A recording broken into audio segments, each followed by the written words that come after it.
두 번째 사례를 볼게요. 제가 오늘 강의하는 내용을 보시고 여러분들 무슨 생각을 해야 되냐, 이런 구조를 가지고 있는 기업을 발굴하거나 이런 기업 구조를 가지고 있는 지인이 있다 그러면 빠르게 가서 여러분들은 제안하고 이렇게 해야 됩니다라고 알려줘야 되겠죠. 그리고 알려드렸는데 거기에 대해서 선택을 해서 의사결정을 실행하고 안 하고는 대표님 몫이다.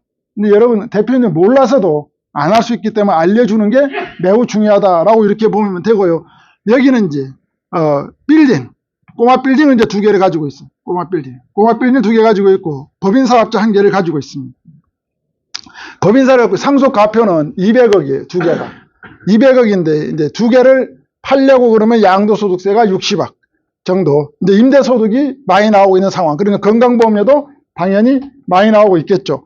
이런 상황에서 이 유통업 B는 이제 법인이니까 뭐 가압승계를 가든 뭐 사전 증여특례제도를 가든 뭐 여러 가지 이제 주식을 플랜을 통해서 가면 상당히 이제 좋은 효과가 많죠. 뭐 상속 감자를 가든 이런 플랜을 가져갈 수 있는데, 이 실물 부동산을 그대로 소유하고 있으면 상속세 조달 측면에서 방법이 없어요. 나중에 상속사항이 왔을 때 빌딩 하나를 처분하든가 어떻게 될까요? 빌딩을 담보로 해서 대출받아서 가든가 뭐 이래야 돼요. 그러니까 자산이 훼손이 된다는 거죠.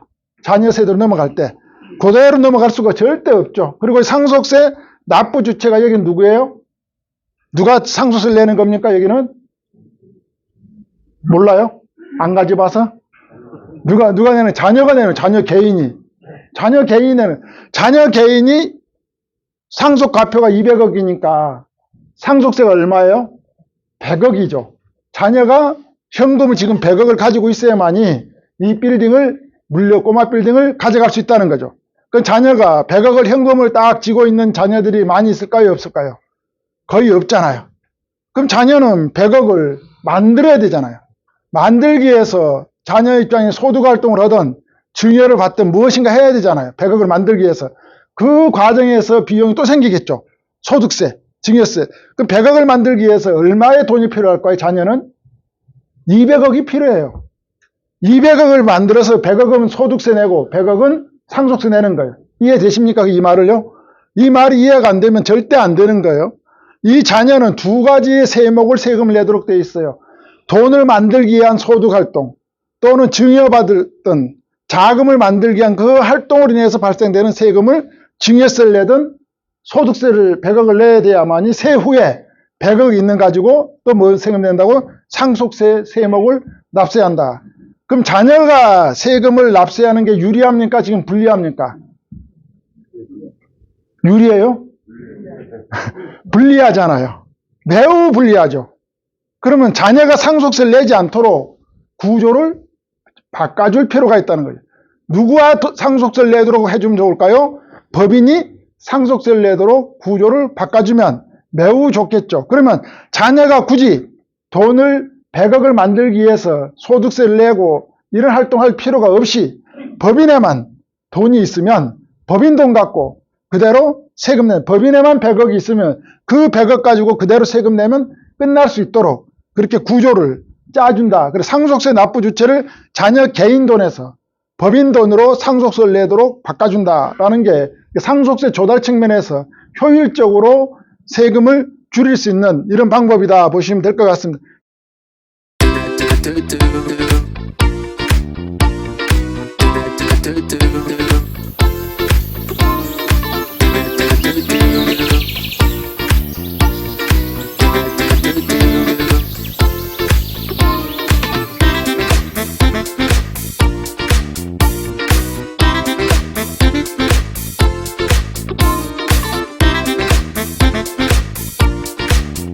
이것도 앞에서 보여드렸던 지금 사업자 여기는 몇 개입니까? 딱 보고 여러분이 사업자 몇 개 바로 들어와요. 사업자 몇 개예요? 3개입니다. 개인 임대사업자 2개, 법인사업자 하나. 그럼 여기서 이제 3개인 사업자를 하나로 다시 이것도 통합을 합니다.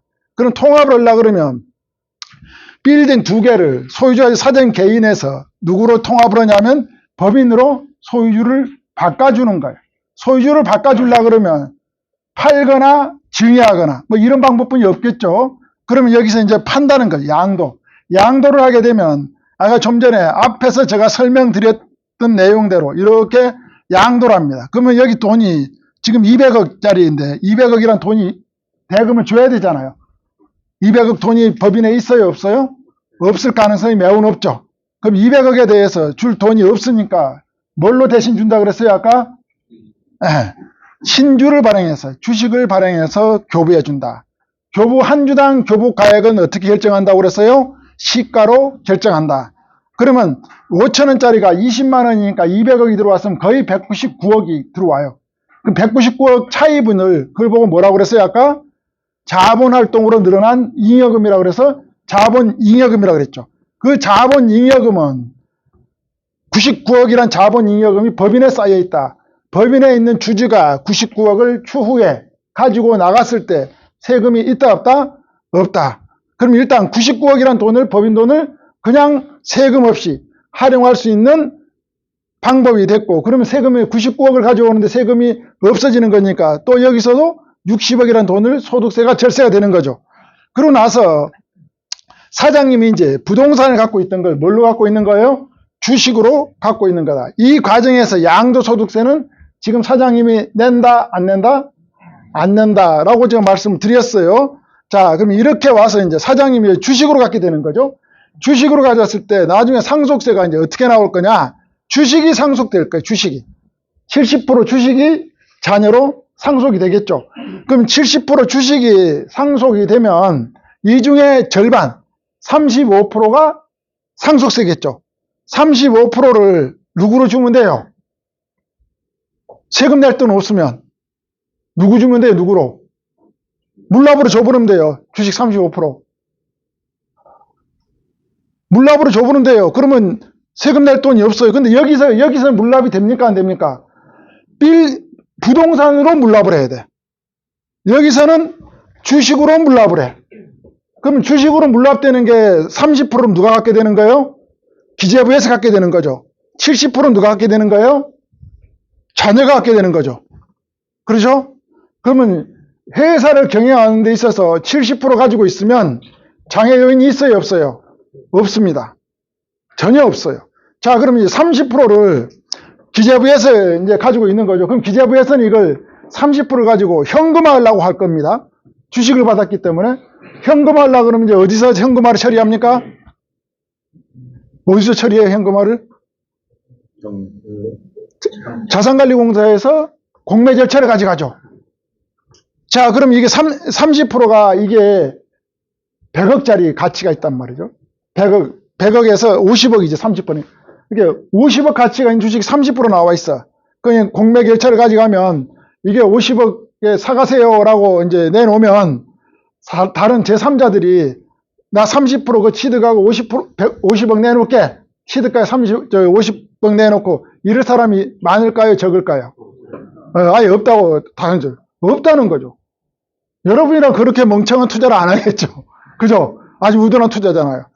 30% 가져봐야 비상장법인 종이 조각에는 다름없는데 거기다 50억을 넣고 사갈 사람이 누가 있습니까?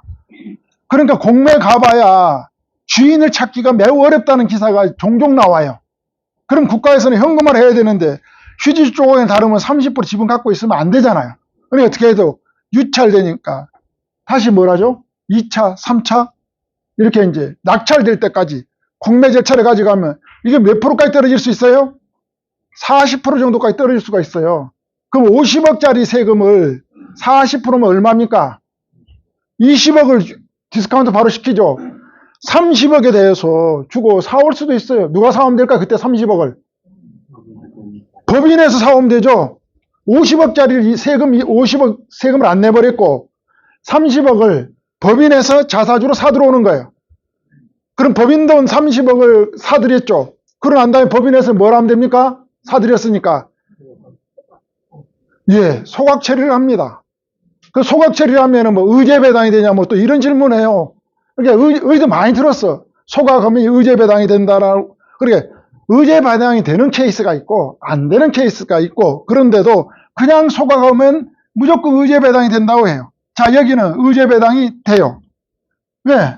지금 근데 이 의제 배당이 되면 누구한테 과세하면 되는 건가 이거요? 의제 배당이 됐으면 주주한테 과세를 해야 되겠죠. 판 사람한테.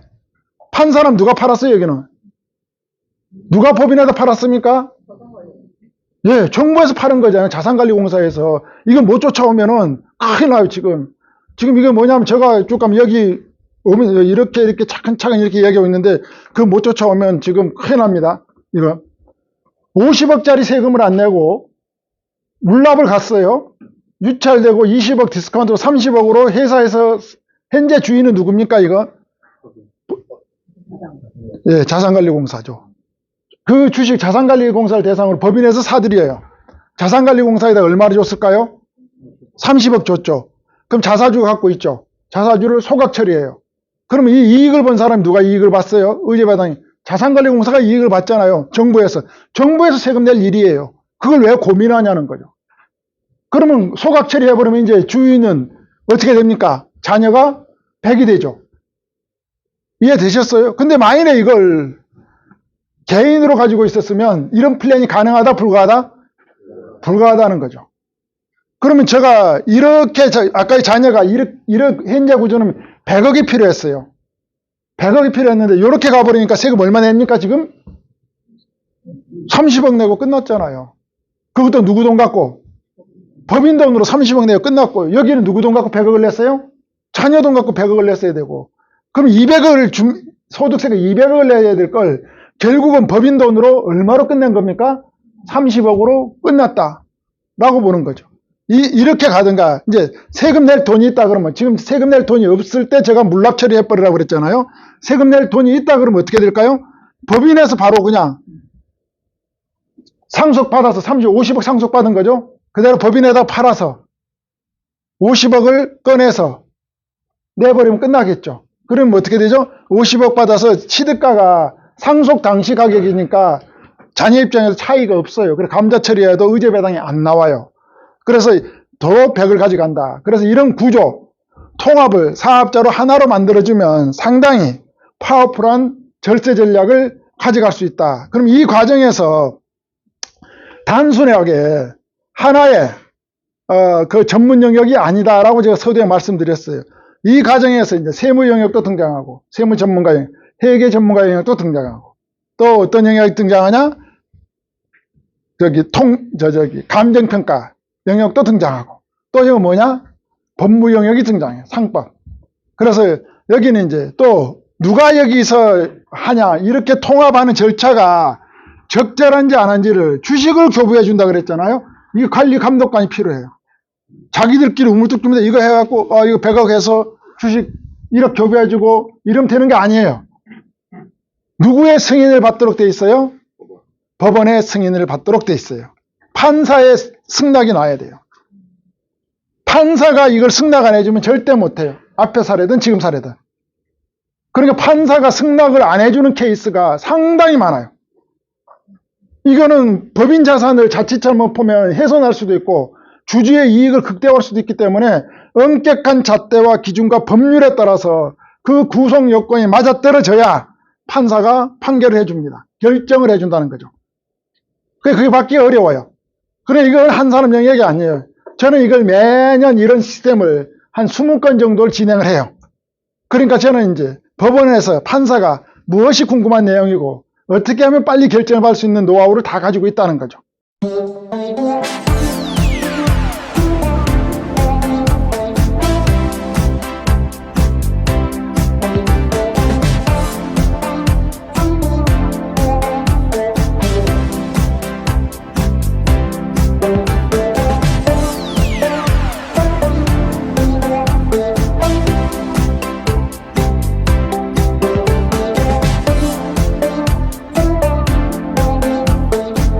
투자 수익만 올리는 거잖아요.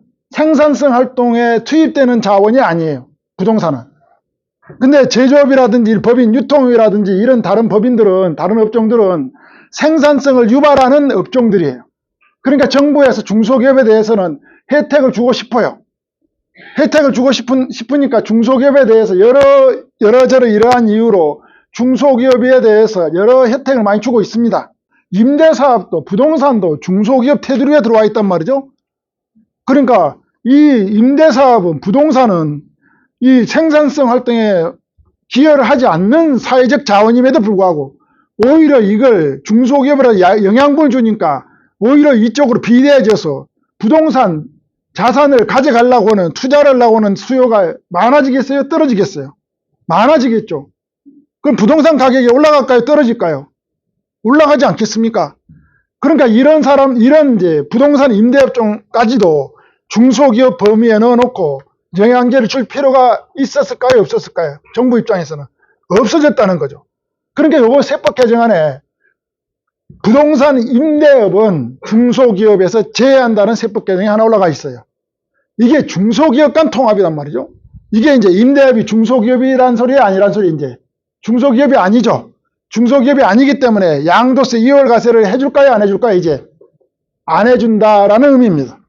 근데 직설적으로 중소기업 간 통합을 하면 임대사업자는 양도세 2월 과세를 안 해준다라는 세법 개정안은 없어요. 그러니까 세무전문가는, 회계전문가는 이렇게 세법 개정안이 된 줄도 몰라요. 이게 무슨 내용인지.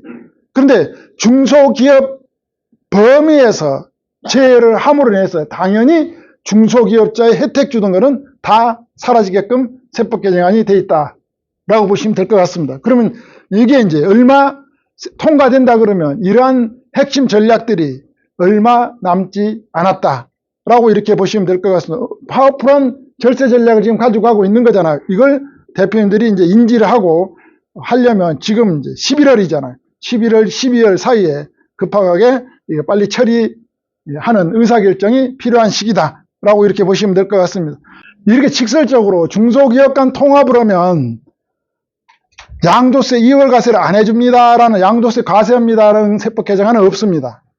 아까 제가 이게 다 뭐 중소기업 간 통합이었었죠. 이게 약간 세법 개정안을 깊숙이 들여다보지 않으면 이게 저 같은 경우는 항상 밥 먹고 하는 일이 이거니까 세법 개정안 이게 어떤 카테고리와 연결돼서 어떻게 파급력이 올까를 고민하니까 이게 보이는 거예요. 이게 제가 처음에는 이 이야기를 안 했어요. 세법 개정이 나와서. 그래서 제가 이걸 이제 9월 달에 유튜브에 공개하면서 이제 한번 강의를 한번 해봤어요. 그랬더니 다 모르고 있어요. 그랬더니 이제 이제서야 이게 맞나 안 맞나 긴가민가 하면서도 이제 이걸 보고 딱 이걸 짚어주면, 짚어줘도 몰라. 봐서 중소기업에서 부동산 임대업이 빠졌대. 지금 보십시오. 지금 중소기업 등 범위를 합니다. 아까 제가 서두에 말씀드렸죠. 중소기업은 대기업에 비해서 체격이나 경쟁력이 좀 약하다고 봤기 때문에 국가에서 좀 체격이 약한 사람한테 혜택을 많이 준다 그랬어요. 영향제를 많이 준다 그랬어요. 왜? 생산성에 투입해서 활동을 하는 중소기업이 살아야 우리 국가 경제가 건실해지는 거거든요. 근데 중소기업 범위에 업종을 따지지 않고 다 넣어놨단 말이죠. 그러니까 그동안은 뭐 모텔업 한다든지 단란주점, 막 술집 하는 것도 다 들어있단 말이에요, 가게에. 그러니까 술집하고 단란주 유흥주점 하는 사람은 그 업종에 대해서도 세제 혜택을 주고 영양분 국가에서 줬어요. 그러니까 그게 될 일이에요, 안 될 일이에요? 안 될 일. 그걸 그래서 1차적으로 제외를 막아놨어요. 어떻게 막아놨냐, 여기에 보시면 소비성 서비스업은 제외한다라고 이미 법이 개정돼서 그런 모텔업, 유흥주점, 단란주점업, 소비성 서비스업에 대해서는 중소기업 범위에서 제외한다. 그래서 중소기업에 대한 혜택 주는 건 모든 걸 안 준다라고 이미 법이 돼 있어서 거기다가 이제 올해 부동산 임대업자 가다 보니까 부동산 가격을 좀 잡고 싶고 대출 규제도 하고 세제도 그걸 다 해도 부동산 가격이 계속 올라가네. 그럼 방법이 뭘까라고 하나의 이제 전략을 보는 거죠. 그랬더니 생산성은 안 늘고 그냥 투자 수익만 추구하는 이 사람들한테 대해서도 세제 혜택을 줘야 되나 궁극적인 이제 자문자답을 했겠죠, 자기들이. 이래서는 안 되겠다. 저라도 임대사업을 중소기업을 하고 있으면 저도 꼬마 빌딩 떡 하나 사놓고 중소기업을 쓰고 세제 혜택 받고 저 개인 사서 가수금 넣어서 하고 또 양도세 2월 과세 받고 중소기업 법인 전환도 하고 저도 다 하겠어요. 대표에서 한 명만 있어. 사회에 기여도 안 해.